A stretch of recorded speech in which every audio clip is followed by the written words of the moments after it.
When's this episode? Go ahead and say what, Narelle? I was going to say, when's the episode airing? 11/3. Okay. Yeah. Perfect. So a week from today. Yeah. It will still be available. Yeah. For sure. Welcome to, sorry. All right, here we go. Welcome to Story Chats at Inspy Romance. I'm Elizabeth Madry, and I'm here with my two co-hosts. I'm Narelle Atkins. And I'm Valerie Comer. Lindi Peterson is here with us today to talk about her new book, Their Surprise Second Chance. I'm going to read your bio real fast, and then we're going to dive in. Lindi Peterson lives in a small town northwest of Atlanta, Georgia, with her husband, 3 cats, 1 dog, and 2 birds. And she says the cats rule, by the way. They do. Of course, cats. Of course they do. That's right. They're Yeah. a few hours away from the beaches of South Carolina, Georgia, and Florida, a couple hours away from the mountains of Georgia, North Carolina, and Tennessee. She believes that happy endings are just the beginning. Thank you, Lindi, for being here. Well, thank you for having me. Yes. So we're going to start off as we now do by having you tell us a little bit about Their Surprise Second Chance. Well, it was an older heroine. I wanted to write an older heroine. So I was trying to think of problems that older heroines would have that younger heroines wouldn't have. And, you know, we all love the secret baby plot, or maybe we don't. I don't know. But I thought, well, let me take a different spin on this and try to have an older child. And so that's kind of what started it. And that's actually the third version. The first one, he didn't exist, and I kept writing, and didn't feel right. I needed something else. So anyway, I just thought of this son, and it turned out that they liked it. So And this is your first book with Love Inspired, is that Yes. correct? Yay. Yes. Congratulations. That's exciting. Yes. That's Thank very you. exciting. Thank you. And it was actually due to a pitch session that Emily Rodmell had on her Facebook page. Oh, fun. So she said, pitch your story in 3 sentences or less. Ooh, And that's then hard. she said, the older son intrigues me, send it. So That's Oh, cool. awesome. Mm, Nice. yes. Narelle, your question ties in with what she touched on, so we'll go to you first. It does. Okay. So, I mean, my question also, we're talking about secret baby. So the secret baby trope is usually a hot mess situation in the backstory, irrespective of anything else. And adding in a teenage love triangle into the mix, I mean, your story really met my expectations of complex family relationships and dynamics and difficult issues. Like, there was just you start this book and there's just so many problems, which is fantastic, because that means that the characters, not in real life it'd be a disaster, but in fiction it's great. of course. Yes. And so with the secret baby trope, it's not just the parents and the child who are impacted by the secret. In this story, we have a grandmother who's discovering she has a 24-year-old grandson who her son didn't know about, which means that the grandparent has been deprived of having a relationship with her grandchild, which does happen in real life for various reasons. Grandparents are separated from grandchildren, which is very sad. But anyway, and sometimes it can relate to parents being selfish, and sometimes it's just the way things work out.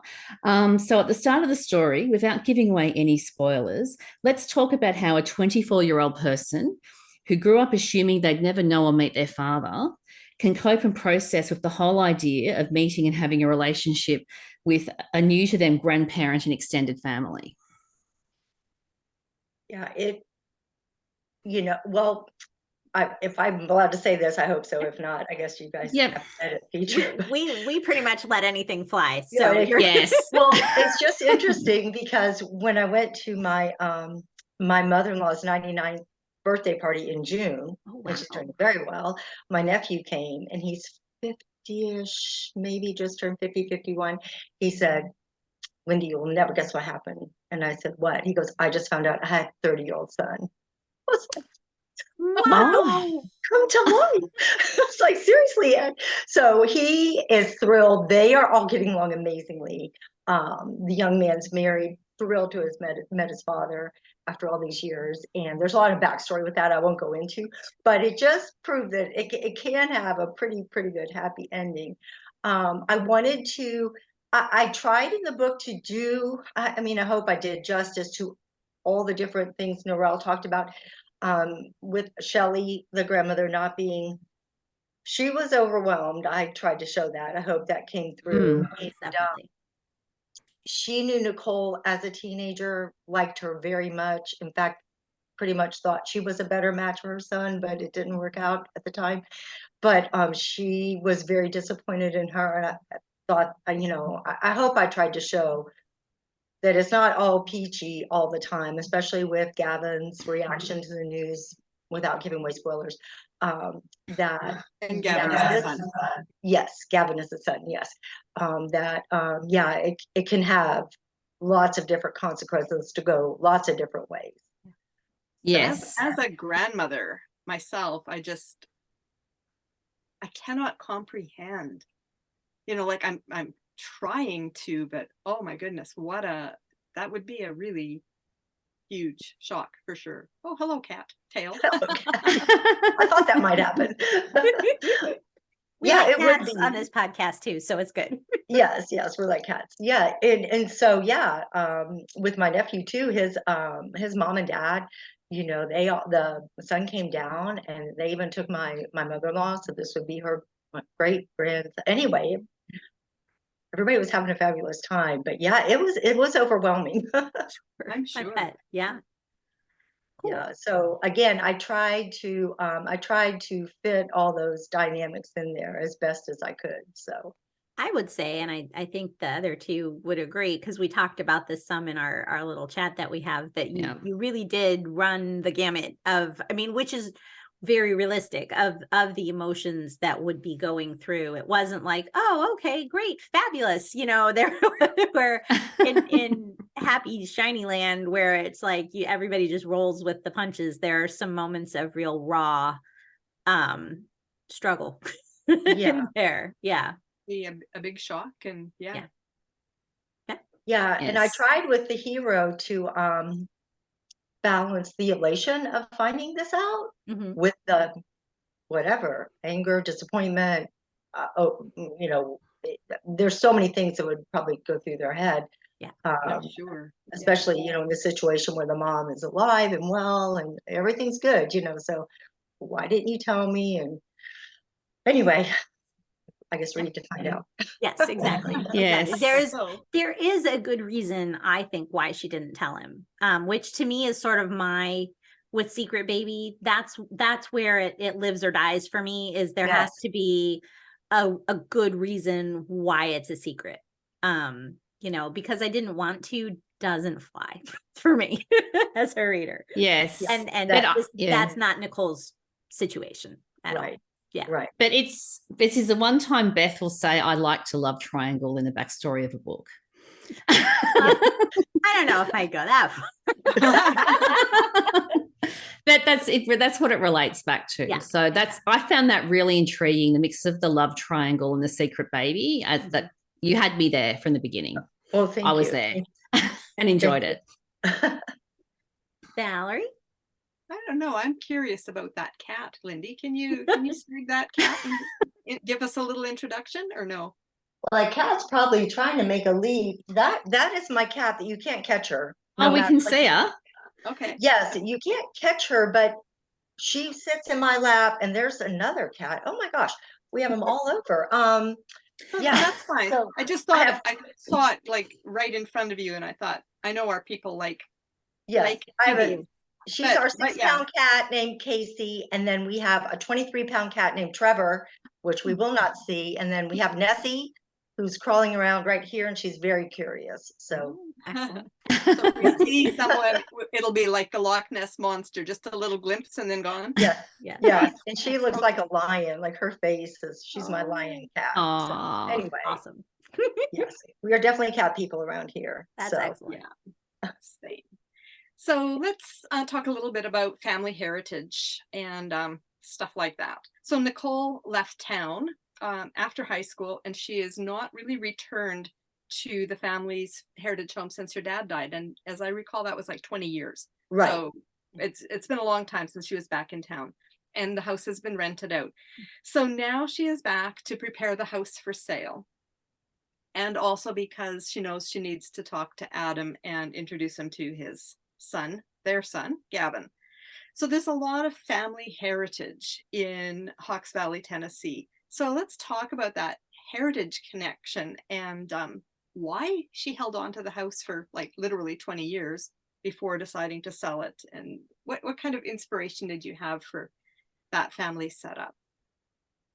Well, with his name being Adam Hawk, and it's Hawks Valley, his family is very ingrained. Her family, you know, is not as ingrained as like as far as the history going back on the town and everything. And I think in my mind, I had it that she never really knew what would go on. Like maybe I don't know. She was kind of curious about if she would go back or what would be the reasons, and she just didn't want to let the house go.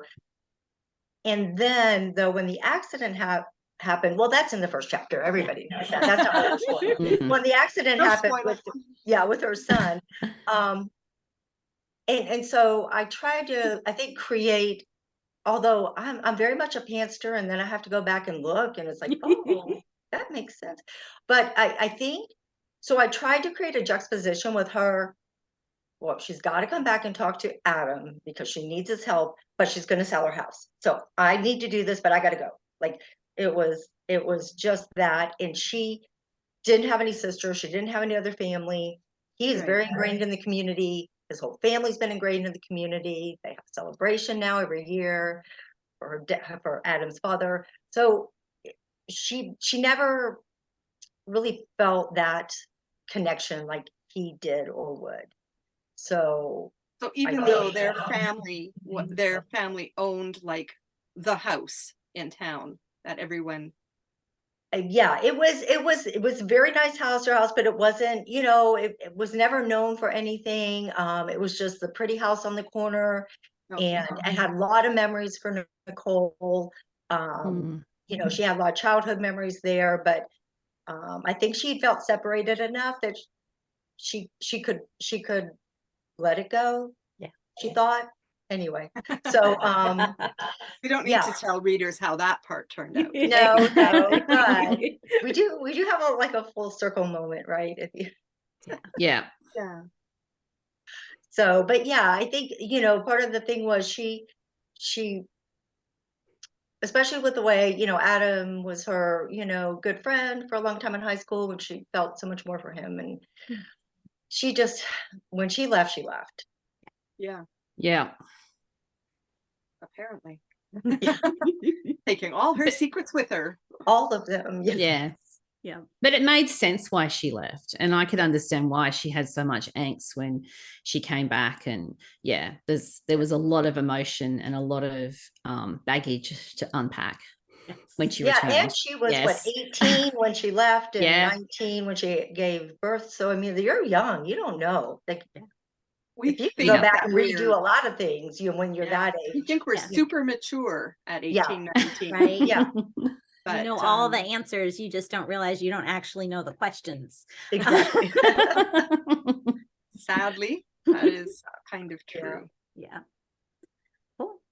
All right. So I found it fascinating that despite having never met, Adam and Gavin seem to have just a ton in common with one another, while neither of them really seem to have much in common with Nicole. And so I'd love to know, like, your thought process behind that, where, you know, what inspired you to do it that way? Well, for one thing, I have a friend who had a child, and the guy she had the child by was around for a little bit, but not much. And you know, he really wasn't in the son's life a lot, and virtually none since he was a very young person. But I met the guy. I knew the guy, but I met up with him a little while later through some kind of circumstances, and we talked or whatever. And I was amazed at the mannerisms, the verbiage that this son had with the guy that he had hardly been around at all. So that has always stuck in my mind, that you know, we can be around someone and we can pick up their habits or or the way they speak or whatever. But we also, I saw it live that we don't have to for that to happen. Sure. And so that intrigued me, that and the fact that I thought it would be a good conflict for Nicole if she tried to steer him away from being a pilot. Yeah. And he kept on with wanting to do that, and with no reason, no outside reason that he knew of. So I thought that'd be good conflict for her. And then when she finally settles in, well, the thing happened, and then, causes her to go into the tailspin, no pun intended. Right. But Nice one. Yeah. about what she's got to do with this situation, because her son doesn't need to be stocking shelves. Not that there's anything wrong with that. There's not. But she knew his passion was something deeper. So that's kind of that. And as far as when you say not having anything in common with Nicole, what do you mean as far as goals or things like that? It felt like to me, as I was reading it, that Nicole, like, she had her whole little world in Chicago at this point. Yeah. And neither Gavin nor Adam really seemed to understand or even like empathize with the fact that she has a life. She has 24 25 years of this life that she created for herself, and like they don't even seem to realize. I felt like she got kind of picked on a little bit, I'll admit. Yeah. But no worries, because she did the best she could. Yeah. She did the right thing that she thought. She made the best decisions she could make at the time. And I didn't see the level of trying to understand those decisions that would show that there was empathy there, I guess. And because both of the men sort of went off in very man decision way, and so it was just interesting to me that, they were sort of two peas in a pod, and she's over here like, okay, I raised you for 24 years, but I guess I'm out now. Yeah. Well, there's a couple of things. So in writing this, it was Nicole's story, like more so than Adam's story.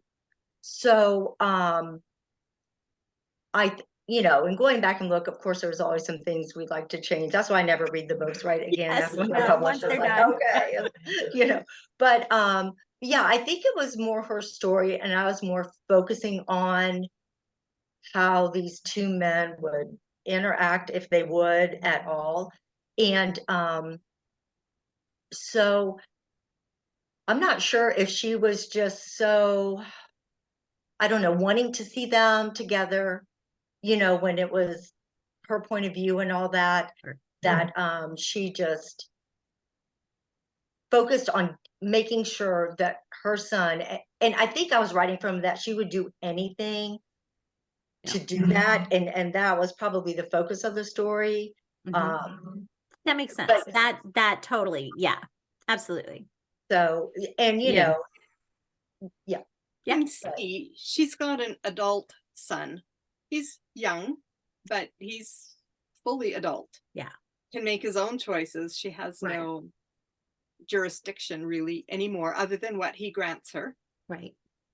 And so to see, it's not like if the father and son have a relationship, it doesn't have to include her, as it would have to if he were an 8-year-old or a 12-year-old, right? She can be completely shut out. Yes. Because that was her biggest they don't fear. need her to have a relationship as if he was a minor child. So from that point of view, I can see too how she would be going. I have been everything to my son for 24 years, and now I'm chopped liver. Yeah. Because he doesn't need me. Now he has a dad, and now it's all his dad. Yeah. And from when she was in the teenage years and she wanted to be a part of that family and do everything, and then it didn't work out. And now, she's seeing her son like getting him, Step in. yeah, at having that Yeah. kind of life that she wanted. And she was like, you know, this is not, again, is this going to happen the second time? This is not going to include me, and I'm going to be left out. Yeah. So Yeah. I think that was probably kind of Yeah. it. And that's the thing. Like, I mean, Adam, if I'm not going to give away spoilers, but there are reasons as to why discovering he has a son is incredibly special to him. Going back into his, he's got a wife that had passed away. There's some history that goes back there in terms of with kids and different things that happened. And also he has a daughter. So there's also that relationship there with Adam having a daughter and Gavin having a little sister. Yeah. But it's what I found really interesting about this book was just the whole concept of how Nicole really she'd really controlled, and I don't say this in a bad way. I don't think it is in a bad way, but with all the best of intention, she'd really tried to control the situation so that Gavin didn't get hurt, because by definition, his father was out of the picture and she had no real control over that, and some very, very valid reasons to not seek him out because she may well have lost custody. So I completely understand the teenage logic and the thinking of that. But that whole concept of he's 24 and he needs being able to let go and let him make his own decisions, and it's his choice whether he accepts his father, and it's his choice whether he rejects his father, and Nicole really doesn't get a say in that. And I think that was really intriguing to watch play out on the page, that dynamic. I really appreciated that. Thank you. Yeah. I think that a lot of our listeners and watchers and readers will be intrigued to read the story and find out how that all plays out, because we've just kind of skirted around some of the main issues of the story, but it plays out page by page by page. And if you're in it, you're gonna go, wait a minute, don't do that, that's dumb. And then but it works in the end. So. But it's also very relatable. I mean, there are people, and I'm one of those people who have family members that are estranged for various reasons, or family members that don't talk to each other and all the rest of it. And some of those reasons can be related to having controlling parents who have done and said or whatever things that have stopped people reaching out to other members of the extended family. So, and it can also be issues of custody, in terms of if your relative is the one that isn't the custodial parent, then you don't get to see the minor that's in that relationship. So it's very complicated, but I think it's very relatable. I think a lot of readers will find this really interesting, the way it all unpacks. Well, thank you. Yeah, and I think she came back knowing that she felt like she was going to have to be defensive. You know what I mean? She had to go on the offense a little bit with Adam at the beginning, but she knew she was going to have to defend, and nothing seemed to make sense.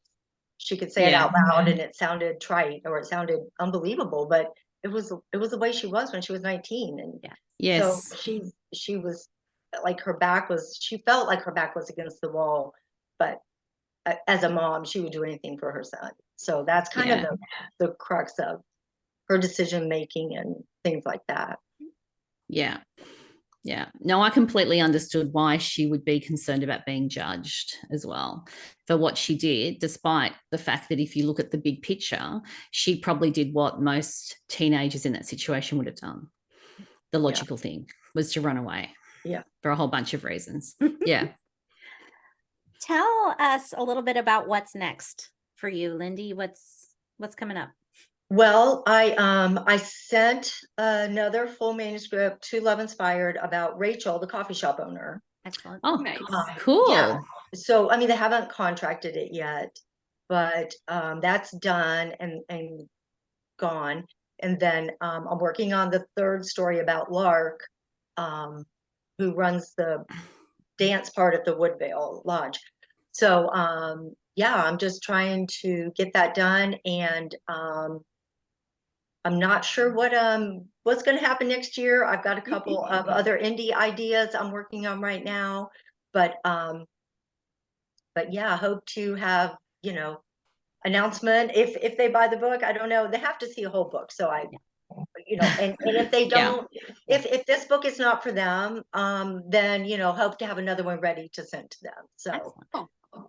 Yes. Well, congrats again. Yeah. Well, where can everybody find you? Do you have a website? LindiPeterson.com. Excellent. Yep. And I'm on Instagram. and all the things, Facebook, Threads now. Oh, wow. I don't know. Maybe I'm never really there. Twitter is what I meant, but that's X. I don't know. It has changed. It changes so much. Yeah.